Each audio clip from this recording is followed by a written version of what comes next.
What's up, guys? What's happening? What's going on? It's your boy Ameshi. Here we go again. So, guys, today I'm back again. Today I'm reacting to Nigeria Geography. Yeah, Nigeria Geography. Let's see. Let's see. Let's see. Yeah, let's see. Please and please, guys, like and subscribe to my channel. It's very important to me. So without much of talk, let's watch the geography of Nigeria. Before we proceed, you know that Nigeria is giant of Africa. You know that. So let's enjoy this video. We have reached the powerhouse of Africa. It's where Africans from all over migrate to make something of themselves. Ethiopia might be the wise monk master that all Africans kind of respect, but Nigeria is kind of like the big guy, the kingpin, the final boss at the end of the game. But you don't have to fight the boss, you just have to make copacetic trade deals and learn some Afrobeat and you're good. It's time to learn geography now! Everyone, I'm your host Barbs. Most people on Earth have probably heard of the country Nigeria in the back of their heads with little or no knowledge on where or what exactly it is. Well, you probably should, considering that it's the most populous country in all of Africa with like the most money. I talked to a lot of you guys, the Nigerian geography peeps, for help on this episode. Obviously, we can't cover it all, but today we'll try to scratch the surface of this behemoth of a nation. Let's begin. Now, if you look at Nigeria on the map, it kind of has a sweet location. It's like the link between West and Central Africa where all the business happens. Oh, and totally unrelated, there's a town called Porno. First of all, the country is located in West Africa, bordered by 4 other countries, with the Gulf of Guinea in the Atlantic Ocean just off their southern coast. The country is divided into 36 states and 1 federal capital territory for the capital, Abuja. Here you can also find the second busiest airport, Nnamdi Azikiwe International. Nonetheless, the absolute largest city, not only in Nigeria, but all of Africa, with a greater metropolitan population around 21 million, is Lagos, the former capital, located in the south along the coast, built on a lagoon. Here, the largest and busiest airport most people fly into, Murtala Muhammad International Airport, can be found just on the northwest side of the city. Otherwise, the second largest city is Kano, all the way up north, in a state that shares the same name as the city, Nibadu, which is part of the Oyo state, just a short distance from Lagos. The country is also the hub and endpoints to the numerous trans-African roadways that cross the entire continent, such as the West African Coastal Highway that is set to complete in Liberia, the Lagos-Mombasa Highway that is still being built to cross over to Kenya, then the Trans-Saharan Highway, which is set to connect to Algeria in the Mediterranean. Apart from that, they also have a network of railways. However, due to decline and neglect, the only line that operates regularly is the Lagos-Kano line. Finally, like many other African nations, the coast doesn't really have too many natural harbors, as the land is serrated with choppy river estuaries that are hard to build on. Nonetheless, Lagos got really lucky with the lagoon, which is why they have the largest and busiest shipping port in West Africa, the Lagos Ports Authority, which is not only an important point of trade for Nigeria, but also their landlocked neighbors up north like Chad and Niger that depend on business access to the ocean. All the states of Nigeria were pretty much formed out of 3 original region states after independence, but then over time it kind of went like this. Why do I have to get clumped in together in the same state with this tribe? We have nothing in common. My tribe has a specific historical claim to this allotted region. Can we, have it for ourselves? Why does Lagos get to be the capital? We need to build a new one in the center of the country. I want to be my own country! Africa 101, you know the deal. We've discussed this many times. And to explain a little further, Ken, why not just take it? Go ahead. All right, cool. The country is a middle income, mixed economy. Tumayo ka nga na maayos para maayos yan, okay? Okay, thanks, Mom. The country is a middle income, mixed economy, emerging market nation. On top of that, although the country is a federal presidential republic, it's important to note that they do have many constituent tribal kingdoms, chiefdoms, and emir states. They are ruled by traditional monarchs that don't actually hold government power, but are rather cultural figureheads with high influence. You can see many of the palaces of the monarchs either from the past or currently still in use today all over the country. These palaces are very important as they give you a glimpse into the past. They tell a story about how a country operated with independent states prior to colonization. Oh, tapos ka na. Come on. Okay. And speaking of cool places in Nigeria, some notable spots you guys, the Nigerian geography suggested we mention include places like these famous rocks, the 3 Elders statue, the National Theater and Museum, the Badagry Slave Museum, Benin City National Museum, the National War Museum, Millennium Park. There's so many theme and amusement parks. For some reason, there's a house with an airplane on it, a New Africa Shrine, the Nikkei Art Gallery, the Alok Ikom monoliths, and finally the Osun Osogbo Sacred Grove. It's actually a UNESCO heritage site. And that's just the tip of the iceberg iceberg. We're just getting started because there's a little secret resource Nigeria has that we will discuss in...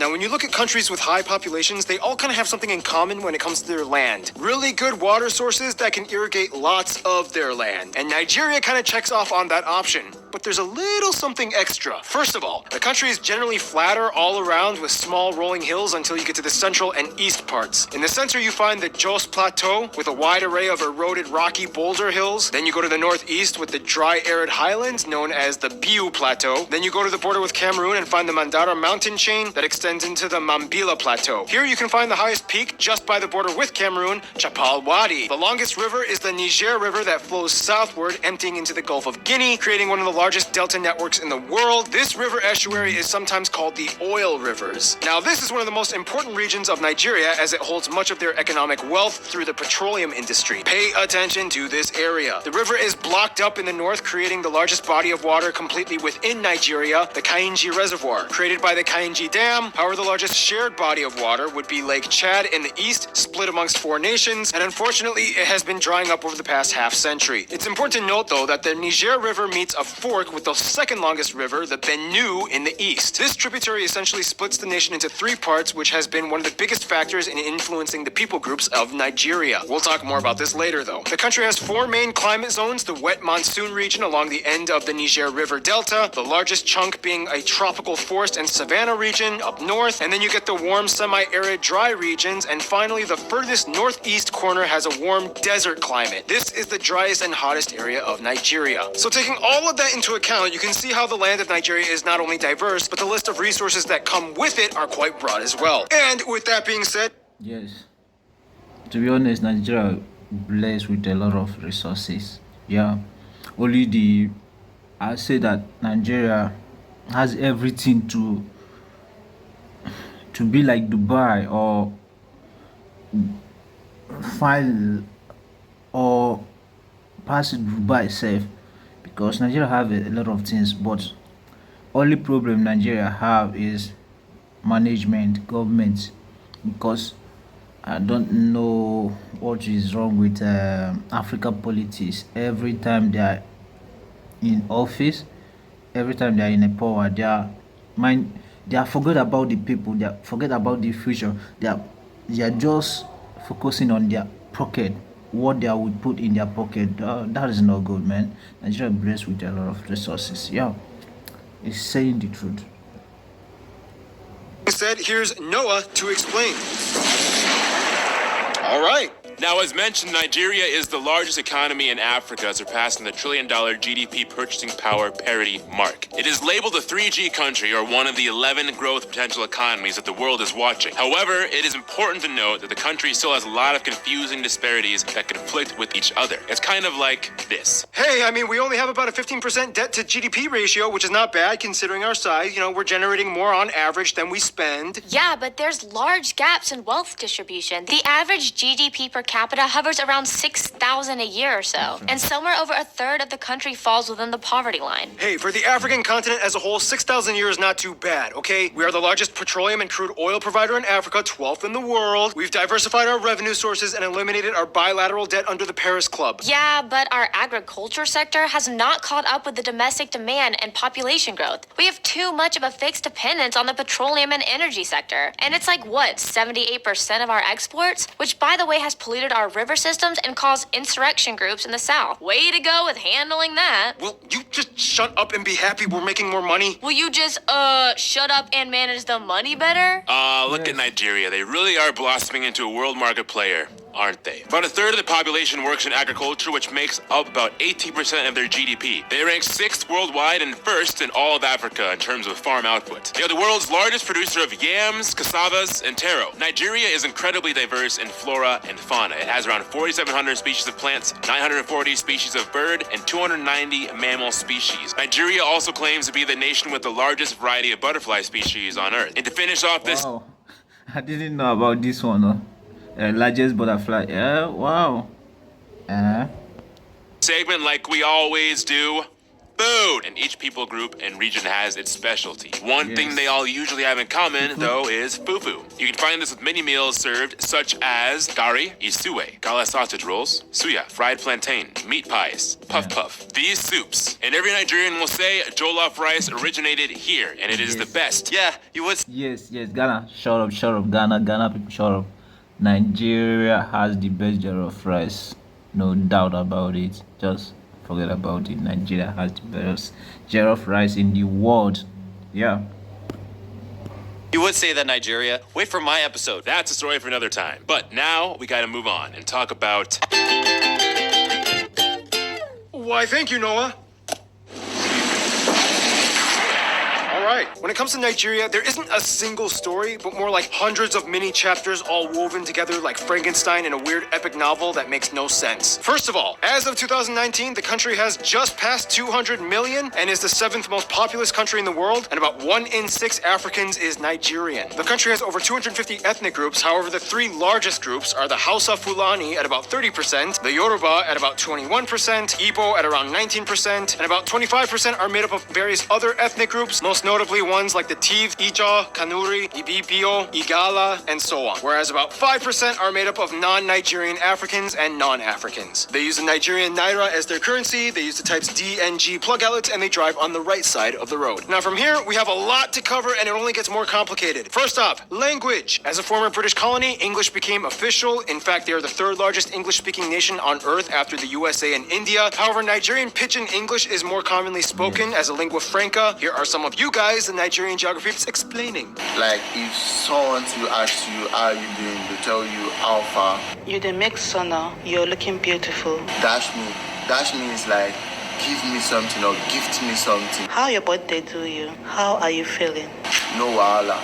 No wahala means no problem. At the chop food, can't chop. Thank you guys. Keep in mind though, over 500 languages and dialects are spoken in Nigeria, one of which was even written in pictograph characters called Nsibidi. The general rule is if you can't speak English, you can use Yoruba in the southwest, Igbo in the southeast, and Hausa in the north. Faith-wise, the country is almost equally divided amongst Christians and Muslims, with about 1% more Christians. Otherwise, traditional indigenous beliefs are the 3rd most common, which brings us to tribalism. Now in Nigeria, the issue is you kind of have to find a way to balance power and politics between the tribes and religion. If too many Christian leaders come to power, the Muslims get a little antsy, and vice versa with Muslims and Christians. Or sometimes if a certain tribe, regardless of religion, comes to power that another tribe is not too fond of, even if they share the same religion, things can get a little complicated. This is the beauty and curse of Nigeria. If you make one slip up and show even the slightest bit of hereditary partisanship, everyone will get mad. And it kind of happened quite a bit in their history. Now, we don't have time to talk about every single one of the many ethno-linguistic people groups of Nigeria, but we can at least try our best to highlight the main 3. In a nutshell, the Yorubas are mostly found in the southwestern regions and the largest city, Lagos. Yorubas are descendants of the Oyo Empire. Today, they are kind of like the entertaining, flashy city folk, very westernized, but never compromising their African roots. They're known for their bright colors, loud, boisterous personalities. They throw the best parties, or owambe. And today, they, along with the Igbo, make up the largest demographic of Nigerians abroad. Supposedly, they also claim to have the highest rate of twin births in the world. There's even a twin capital of the world in this town. Igbos are mostly found in the southeast, and they live mostly along the Niger River and Delta. They are descendants of the kingdom of Nri. Mathematics was heavily taught. They had their own banking, loaning, and calendar system, and some social taboos in certain tribes like facial scarification called Ichi. Today, they are known for being the industrious, well-educated, clean freaks that are really good at making money and doing business. They are predominantly Christian. However, interestingly enough, some claim that they are descendants of one of the lost tribes of Israel from Jacob's son Gad. So today, you can even see Igbo Jews worshiping in synagogues. And finally, the Hausa people. They are the largest group mostly found in the north. This is the largest predominantly Muslim group in Nigeria. Their history goes way back. Many of them are farmers or herdsmen. They live in drier, more arid regions of the country. They also have a very strong equestrian culture with horse races. Daura has a huge horse festival with colorful processions. And I know there are so many other people groups that we could discuss about, but already this video is getting pretty long, so let's just hop over to some culture stuff with Hannah.